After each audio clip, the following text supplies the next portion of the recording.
زمین سے آسمان تک شہرت دینے والی دعا 27 رجب تک وہی پڑھتا ہے جسے اللہ چاہتا ہے۔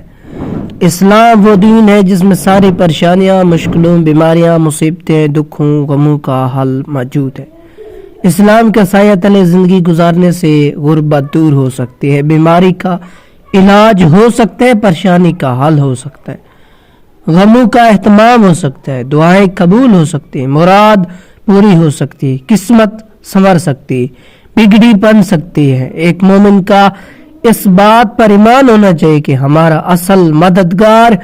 صرف اور صرف اللہ ہے، اس کے علاوہ کوئی مددگار نہیں، جیسے کہ خود قرآن پاک میں رب اس کی گواہی دیتے ہیں، بلکہ اللہ ہی تمہارا خیر خواہ ہے اور وہی سب سے بہتر مددگار ہے۔ جس کا مددگار اللہ ہو اس دنیا کی کوئی طاقت نقصان نہیں پہنچا سکتی۔ یہ ضمانت بھی اللہ تعالیٰ نے خود دی ہے، فرمان پروردگار ہے، اگر اللہ تعالیٰ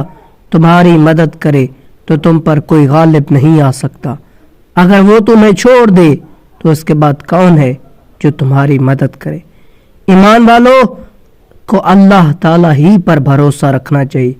اس لیے ہم مسلمان کو دعا کرنی چاہیے، کیونکہ دعا مومن کا ہتھیار ہے۔ تو یہ دعا وہ ہے جو اللہ پاک نے خود نبی پاک صلی اللہ علیہ وسلم کو سکھائی، جب بھی مجھے پکارو اس دعا کے ذریعے پکارو۔ 27 رجب تک آپ اس دعا کو کسی بھی حاجت کے لیے بھی، دولت کے لیے، رزق کے لیے، بیماری سے شفا کے لیے، غرض کوئی بھی ہو، کسی بھی مقصد کے لیے پڑھ سکتے ہیں۔ اگر آپ کی کوئی حاجت ہے، کوئی مشکل ہے جس سے آپ کا نکلنا چاہتے ہیں، پورے دل سے اس عمل کو، اس دعا کو پڑھیں، انشاءاللہ آپ کی وہ مشکل حاجت، جو بھی حاجت جو ہے وہ پوری ہوگی اور مشکل آسان ہوگی۔ وہ دعا یہ ہے، ایک تسبیح روزانہ پڑھ لیا کریں، ربی اغفر ورحم وانت خیر الراحمین، اے ہمارے رب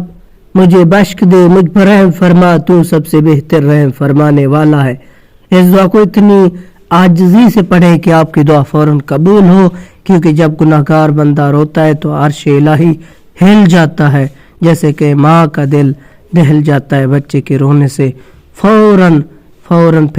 اس بندے کی دعا جو ہے قبول کی جاتی ہے، اسے بخش دیا جاتا ہے، پھر وہ بندہ زمین و آسمان میں سب کا پیارا بندہ بن جاتا ہے۔ تو رجب بہت پیارا مہینہ ہے، اللہ پاک کا مہینہ ہے، اللہ پاک اپنے بندوں کی دعاؤں کو قبول فرماتا ہے۔ اس مہینے میں آپ نے ابھی اس عمل کو پورے دل سے کرنا ہے،